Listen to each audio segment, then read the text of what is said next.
మామూలుగా యువత విదేశాల్లో స్థిరపడాలని బాగా కలలు కంటూ ఉంటారు. అవును. ఆల్రెడీ మీరు సింగపూర్ వెళ్ళి అక్కడ స్థిరపడి మళ్ళీ ఇండియాకి రావాలని ఎందుకు అనుకున్నారు? అవును.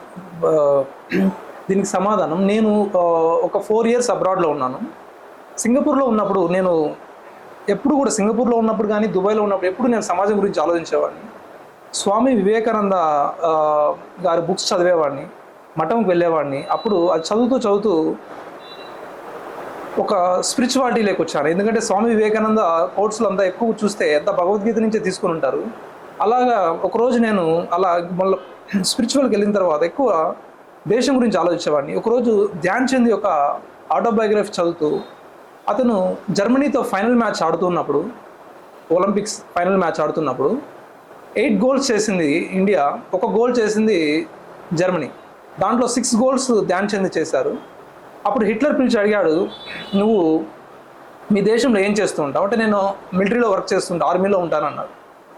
సరే నువ్వు మా దేశానికి వచ్చేయి, నేను మిలిటరీ హెడ్ చేస్తాను, నీకు కావాల్సినంత డబ్బులు ఇస్తాను, నా దేశానికి వచ్చేయి, నా దేశం తరపున ఆడు అన్నారు. అప్పుడు ఆయన సమాధానం నన్ను చాలా చాలా అట్రాక్ట్ చేసింది. అతను ఏం చెప్పారంటే, నేను ఎప్పుడు నా దేశం నాకేం చేసిందని నేను ఎప్పుడు అనుకోను. నేను ఎంతవరకు నా దేశానికి ఏం చేయాలని ఒకే సంకల్పంతో ఉంటాను.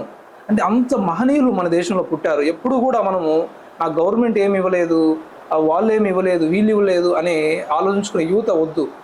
దేశం కోసం మనం ఏం చేసాం, మనం ఏం చేయగలం అనే విధంగా మనం ఆలోచిస్తే మన ఇండియా చాలా డెవలప్ అవుతుంది. అందుకోసం నేను నా జాబ్ని వదిలేసి, నేను సింగపూర్లో ఉంటే ఒక శాలరీ మాత్రమే వస్తుంది, అది వదిలేసి, అందుకనే నేను ఏమనుకున్నానంటే, నేను ఇండియాలో ఇప్పుడు ఇంజనీర్లు, డాక్టర్లు, సైంటిస్టుల కన్నా ఆంటర్ప్రినర్స్, బిజినెస్ మ్యాన్స్ చాలా అవసరం ఉన్నారు, స్టార్టప్ చేయాల్సిన అవసరం ఉంది. అందుకని నేను అక్కడ జాబ్ హోల్డర్గా ఉండటం కన్నా ఇండియాకు వచ్చి నేను ఏదైనా ఇండియాకి చేయాలనుకుంటే ఇండియాలో ఉంటేనే చేయగలుగుతాను అని నమ్మటం వల్ల నేను జాబ్ని రిజైన్ చేసి ఇండియాకు వచ్చి ఇప్పుడు ఇక్కడ ఆంటర్ప్రినర్గా కొనసాగిస్తున్నాను.